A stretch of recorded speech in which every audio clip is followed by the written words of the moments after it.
Welcome to Audio Branding, the hidden gem of marketing. Sound plays a more important role in human behavior and our decision-making than you may realize. In this podcast, I'll help you understand the art and science of sound so you can better influence others in business and your life. I'm your host, Jodi Krangle. Let's delve a little deeper.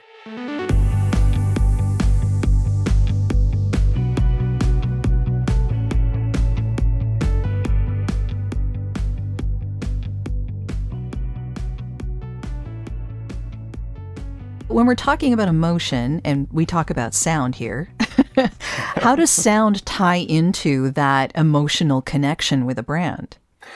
Well, it can be good and bad. So we were talking about, I'll tell you about one of my first visceral emotional reactions to a brand, and a brand using its own media. You talk about paid, earned, and owned media. So Apple Computer, back when they first introduced the Macintosh, when it started up, it would go, boom, and you're like, oh my gosh, like, that's an event. Something's going on here. Like, yeah. There's power. Yes. And, Netflix does it nowadays with the, which is kind of similar in emotional. But those things can be incredibly impactful because they say, I'm entering a new world here. I am now in the care of this other thing. I've gone through a doorway. I've come into this new world. And that is one of the biggest things audio cues can do, particularly when you're talking about entering the doorway of experiencing a brand's experience. Then there's the audio cues of da-da-da-da-da, I'm loving it, or whatever. Now that one's not as irritating as liberty, liberty, liberty, liberty, which is horrible. Like, I can tell you that my son, who's 25, came walking into the house one day, and we were watching a football game or something, and one of those commercials played, and at the end of it he said, I will never buy Liberty Mutual insurance because that is just so irritatingly bad. So really, something, okay. Yeah. And I was just like, okay, well, maybe he's attuned to it because his dad's in advertising or whatever. I don't know, but probably. But I was just like, I'm right there with you, man. So at the same time, it's very memorable. It is, but I guess here's this. If their commercials were actually any good, like progressive commercials, I don't know if you get those up in Canada. We don't actually. They're very funny. Yeah. They're very funny. Yeah. And those I appreciate watching because appreciation runs the gamut from paid advertising to owned to, you can earn the appreciation. I appreciate that Netflix is making this event more of an event for me, And the audio is a great way to do that. So, yeah, and being entertained by an insurance advertisement is much preferable to being annoyed by one. Yes. Yeah. So, are there any particular ads that you've worked on that had a very big emphasis on sound in particular? I recently did a video for a client of mine. It was called Fiend Oil, and it was kind of like an oil that you use to stop squeaks. And so I did this whole thing of I just went and shot a bunch of different things, hinges, whatever. And it was just like, and then you doop, doop, doop, and then no sound. And it was silence. Okay. Yeah. So it was kind of a contrast between before the product and after. Mm-hmm. And actually, I just did that myself for these guys because it was more of an online ad. Yeah, I guess it's hard for people to understand new concepts. The way that it might have been hard for you to get a brand to embrace appreciated branding. Yeah, they need to know that there's. I mean, I've been around long enough to know that if you're not making the CFO happy, you're not going to be around long. And so if I'm going to propose something, I need to know that it's going to make a difference in the bottom line. Otherwise, it's going to be a waste of time. And so that's that's why I'm so excited about this process and this, I call it the appreciation loop, which is, I didn't put in the book, but it's basically, it's kind of like a sideways figure 8 where you figure out things you can help people with, you figure out how to execute them, you put them out, you build your us, what I call your us of people who appreciate those things and empower them to share. And then you keep building, and it's an 8 that just keeps going up and up and up and up. And, Seth Godin, he's like, the best strategy to build a business is find the 10 people who love you. And if you can find 10 people who love you, then you will build a business over time. Yeah, it's I guess it can be tough to get people's attention these days.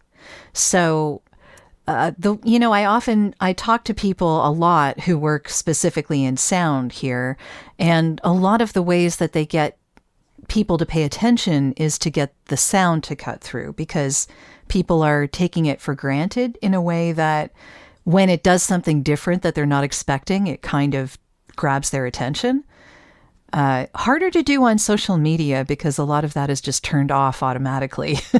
Yeah. But yeah, what do you think about AI in all of this? Because, of course, that's now not only making inroads into audio, but it's making inroads into video at this point as well. Any visual mediums are also kind of under assault when it comes to that. So where do you see this going in the future? There's a lot going on.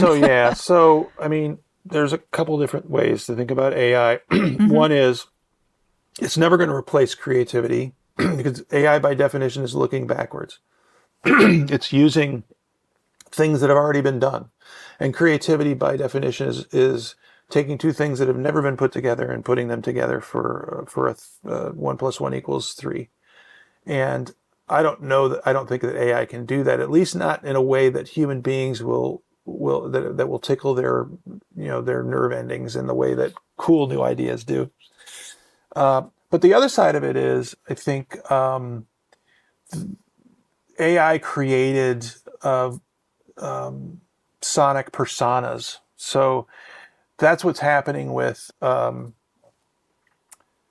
That's a very slippery thing. So a lot of people are like, well, if I can create another one of me, but it's an AI, but it's my voice. And when I say voice, I mean audio, because the way people talk isn't just their audio. It's the cadence of how they talk. It's their word choice. It's all those things. And AI cannot duplicate that.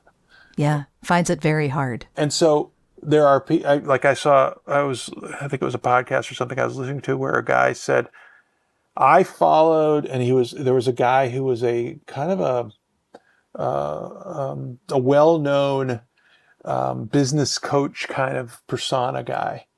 And this person knew who he was and loved him and followed him and appreciated him and had thanked him in the past for all of the good things he'd done for him. And this voice came up, and it wasn't, he was like, that's totally not him. Like, how is he allowing them to do that? Like, why would he allow them to be so inauthentic and to be such an inorganic representation of himself that most people will be able to go, that's not him. That's not the guy I know. And it crushed it for him. He's like, I'm never going to listen to him again. So you got to be really careful. These sonic personas that people are trying to chase to make another version of themselves, it's very slippery. It can do so much more damage. The backlash is serious. Yeah. But yeah, I think people just appreciate authenticity. And when they find out that AI is being used and they weren't told about it beforehand, it makes the brand seem cheap because they certainly didn't take the time to pay attention to their own branding.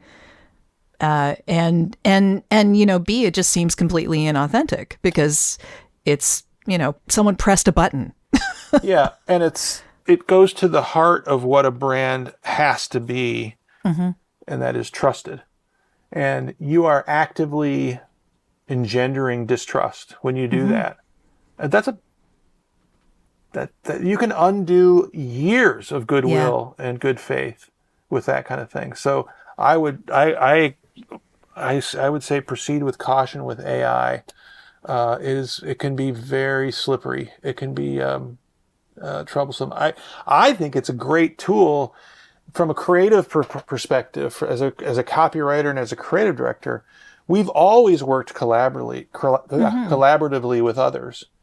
As a collaborative tool, it's a great, hey, I did this the other day. I was like, my wife was wanting to start a movie, and I was just like, I have to build this outline for this program.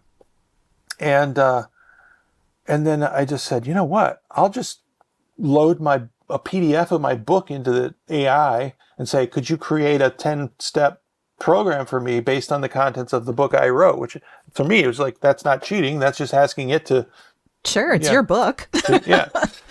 And I was up in 10 minutes. We were watching the movie, and she's like, wow, you got that done quick. And I'm like, this AI thing ain't too bad. Now, it wasn't perfect, and I had to go back in and think it through. And quite honestly, in looking back at it again, I realized I did myself a disservice not going through the process of thinking it through myself.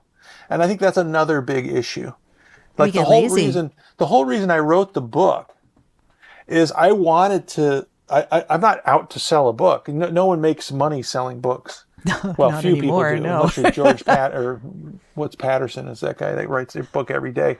But the process of writing it is is the gift of it, is going through the process of learning how well you know about a subject, how much you can bring to it. And writing for me for the book was just do not judge, write for 3 hours, stop. And then eventually you'll go back and you'll look it over and you'll whack it down and you'll get an editor to help do that and all that stuff. But to not do it yourself is a disservice, I think, because then you just don't know the intricacies of how things bounce off each other and how ideas bounce off each other. It's like, it's almost, you don't learn as much. You don't learn it exactly. You don't learn as much. And it reminds me of when Steve Jobs was still alive, and he talked about when he built Apple Park, which was circular.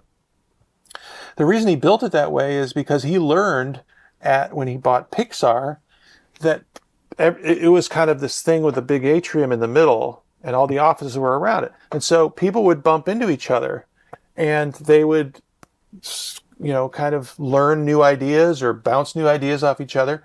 And that's why he designed it as a circle, because he wants people to have to walk all the way across to go to the, commissary or whatever. And people bumping into each other helps make better ideas happen. And that's the big challenge, I think, with AI and with a lot of this remote work is people aren't bumping into each other and saying, hey, I was thinking, So yeah, the remote work can be tough that way, but I think as a society, I think we might be getting used to or more used to the whole Zoom thing. I mean, what we're doing here right now. No, I think it is. No, and there are benefits for sure. And there are conversations and visual conversations that are happening that wouldn't happen otherwise. Yes. Right. So there is They do have to be more planned, though. Yeah, but there's a net benefit to it. So a lot of people lament how technology has changed the personal interaction. Well, technology in this forum has empowered more personal interaction. It's not in person, but it's definitely personal, Yeah, definitely. So where do you see advertising going into the future? I mean, things have changed drastically just in the last 5 years, pretty much. We have social media, we have streaming media, we have all of the many different channels that there are available where advertising could be.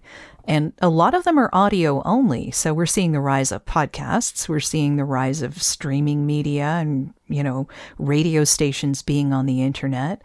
Where do you see all this going? Well, I think the biggest issue for advertisers is ignoring brand meaning, because that it's been proven a known trusted brand can get your performance marketing 3 to 4x in terms of its ROI, its payout. And a lot of these brands are very short-sightedly saying, well, we don't need to do any brand advertising. We just need to, chase people all over the internet and get our transactions, and that'll be that. My personal point of view is that's short-sighted, and it's a finite bucket of people you're going to be able to connect with because what's happened, I think, in the funnel of advertising has gone from, and this is very overly simplistic, but there's the AIDA funnel: awareness, interest, desire, action. And it's a funnel that goes down. Right now, all 4 of those things are happening in the bottom in that one moment. And some people might respond to that. A lot of people are like, I don't know who you are. I don't know what you stand for. I don't know what you're trying to sell me. I'm moving on. You've wasted 2.5 seconds of my life. I'm moving on. And if that logo on that ad was a known brand, tennis balls, Penn. Oh, I know Penn. What are they trying to tell me? You'll stick around longer, right? And that is being ignored at many advertisers' peril. I would give you a couple of references. One, and here's, I'll tell you where I think advertising is going. I think one of the greatest examples of a brand justifying its spend was, and this is in my book, Dove, Campaign for Real Beauty. Sure, yeah. So they did I love that one. Yeah, they did that campaign, and their sales were, starting to go, but not as much as the bean counters would like. So after, I think, 18 months, they said, you know what, this isn't working. They cut the brand, and their sales started going way down. And they asked Nielsen to do a study on it, and Nielsen came back and said, for every $1 you're spending on brand, you're getting 4 back. So they're like, okay, well, maybe we should reinvest in this brand stuff. So then this is 2014 and 2016, they started investing in it again. It was a $2.5 billion brand in 2004. And last I checked, when I published my book, it was a $6 billion brand. So in 15 years, it's more than doubled. And you don't get that by just telling people to go buy cold cream, you kind of have to stand for something. You have to stand for something, and that's how you differentiate yourself. And that's why my contention in terms of where brands are going is, what are your values? What values do you hold dear that you can attract an audience who share those values?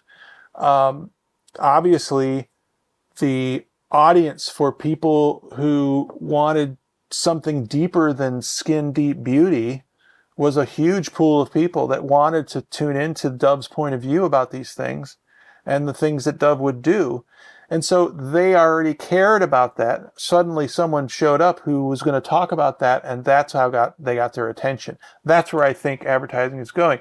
Another example, and by the way, I think every brand or company of any size needs an in-house creator of interesting values-based content. So here's an example. I go search for a canoe paddle. Now, personalization, as it's known now, has the maker of a canoe paddle chasing me all over the internet to sell me a canoe paddle. When are you going to come to your senses and buy this canoe paddle? My contention is that because the personalization has to be more about values. Oh, you search for a canoe paddle. You must love the outdoors.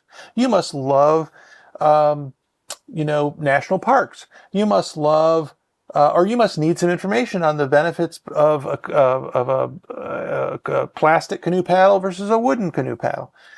That's the kind of content that you should be chasing people with, because that is the kind of content they're going to go, oh, thank you for that. I didn't realize I could use that information. That's helpful. And appreciated branding. That's where branding is going. That's where I think branding is going, is finding ways to proactively help the customers you want to attract. And that will attract them because you're doing something nice for them. Nice, appreciable, thankable, that kind of thing. Yeah. That's a really interesting perspective, because I guess in a way I kind of started this whole podcast because of appreciated branding. Oh my God, another full circle moment. Yeah, a full circle moment. Exactly. Well, because as a voice actor, I'm often the last person people bring onto a project. And I was finding that a lot back in 2019, which is when I started this podcast. And it struck me that shouldn't be the last thing they think about, that the sound that they're putting on this, whatever it is shouldn't just be the bow on the present or the icing on the cake. It needs to be thought about from the very beginning. So when I decided that I was going to do a podcast, I wanted to talk about the power of sound and how it can make a difference in these advertising campaigns, and it influences us in general.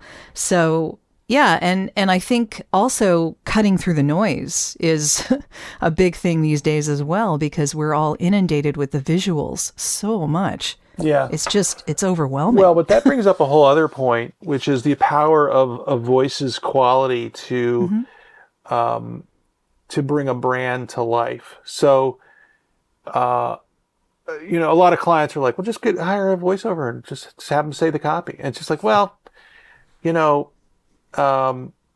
there's a place for Gilbert Gottfried, and there's a place for, John Lithgow. And I'm not saying we would use either of those, but, if I'm doing a commercial on a cancer care center, I would never have Gilbert Gottfried come on and say, and now that's the way, that's like that's. It would be memorable. It would be memorable, but it would be completely the opposite of what the brand should be. It doesn't fit the brand. It doesn't sound caring. It doesn't sound earnest. And that's how the voice you choose for a commercial is critical to make sure that it's furthering the brand's values and the brand's core reason for being. Yeah, very much so. Yeah. And I've also come across the problem, I guess, that a lot of brands change their sound so often that it becomes less memorable. Yeah, consistency is huge. Yes. Brand consistency is huge. And my analogy is, and it kind of comes out of also what you'd call customer lifetime value. Why would you throw away your china after every meal? It's kind of like you've built up value here. You don't need to do that. And it's, by the way, cheaper to sell on the customer lifetime value side of that equation. It's cheaper to sell to someone who already knows you and believes in you and has bought from you than to convince yet another new person. And that's why Dove had that response, that with that 4X. So what I take to CMOs is I say, look, I know your CEO thinks brand is a waste of money, but if you can play the long game with him, not what are our sales next quarter, you're going to be a hero in a couple of years. And that's a big deal. And I help CMOs to explain that to CEOs and CFOs so that they're not sitting there going, well, we need, the street is asking about our share price and blah, blah, blah.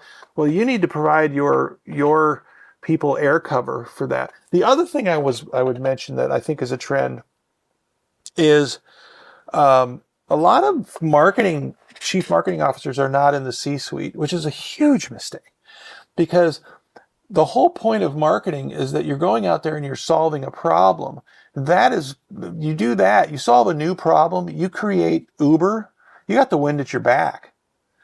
And if you have a marketing person in those meetings, they're already starting to think about how they're going to sell it, how they're going to advertise it, if it even needs it. Because sometimes, like, Tesla has never, Tesla, forget what Tesla's going on now with, but they never advertised. Starbucks never advertised until recently. Costco never advertises because the product is talked about. It's so good. It's a very rational delivery of a very emotional experience. And if you have that built into your product and what you're making, you'll spend a lot less money on the crutch of trying to interrupt people to say, see what we got here. So true. Yeah. You don't have to go to so much effort when you have word of mouth. Exactly. Yeah. There's so much to unpack here, and I wish we had another hour. But I'm just going to ask you what you're working on now. If you could maybe talk a little about what's on your horizon. Well, I am building out a product offering. I'm going to build out some social media, a bigger, stronger social media presence And I'm kind of booking out talks now. So I'm in Montreal in May. I'm in Oklahoma. I'm in Wisconsin in April. So I'm trying to get, speaking engagements to talk about appreciated branding or branding in general, because a lot of people don't understand how powerful it is. A lot of people think just a logo is your brand, and a logo is just a logo. It's not a brand. When I talk about audio branding, the first thing they ask about is the logo, the sonic logo. That's not it. The whole thing, it's a huge umbrella, and you know that for branding in general. Yeah, it's a bigger emotional thing. So it's the equivalent of someone named Eric that you just met versus someone named Eric who you were roommates with for 4 years, and and you have an emotional connection to. Sure, that's the difference. Yeah. I would hope sound figures in there somewhere. I think it does. I think it's familiar voice, familiar presence. I mean, I think relationships there's a lot that sound plays into that a lot of people don't know. I mean, my dog, I love my dog. And I know my dog loves me because when I walk up the stairs, I hear because of the tail. His tail hitting the floor. Yeah. I get it. Yeah. That's a familiar sound. It's something that we find comforting, in whatever situation. It is. Yeah. It is a really interesting aspect of branding that I'm hoping to get people to pay more attention to. Yeah. Well, I love what you're doing. I'm so grateful that you asked me on and I could chat about this. Well, thank you so much for talking about this. I really appreciate that. And so how can people get in touch with you if they'd like to do that? Well, you can subscribe to my newsletter at Reid Holmes, REID Holmes, HOLMES.com, newsletter. It comes out every Friday. It's called Oxygen. I'm trying to give people really good content and information, because a lot of newsletters are like I get a ton of them, and I'm like, I'm not going to read this anymore. There's nothing going on here. So I'm always trying to get people to walk away. I mean, my life goal is to make people a better version of themselves. And that's one way I try to do that is with this newsletter. So there's that. There's some other freebies there. And you can also schedule a time with me if anybody wants to chat about how I could potentially help with someone. My Calendly is on there. So it's all at reidholmes.com. Fantastic. Well, thank you so much, Reid. This has been really interesting and some fascinating insights into the advertising world that I think people need to know about. Yeah. Well, thanks. And Jodi. your book, too. I hope people will pick that up. Yeah, here it is. Yeah. There it is again. For those of you listening, yes, it's called Amazon. Appreciated Branding. Yes. Yeah, you should look that up. Yeah. Thank you so much, Reid. I really appreciate it. Thank you, Jodi. Well, that's the end of this episode. Thanks for listening. And if you like what you heard, why not tell a friend about this podcast? It's available in all the usual locations. Until next time.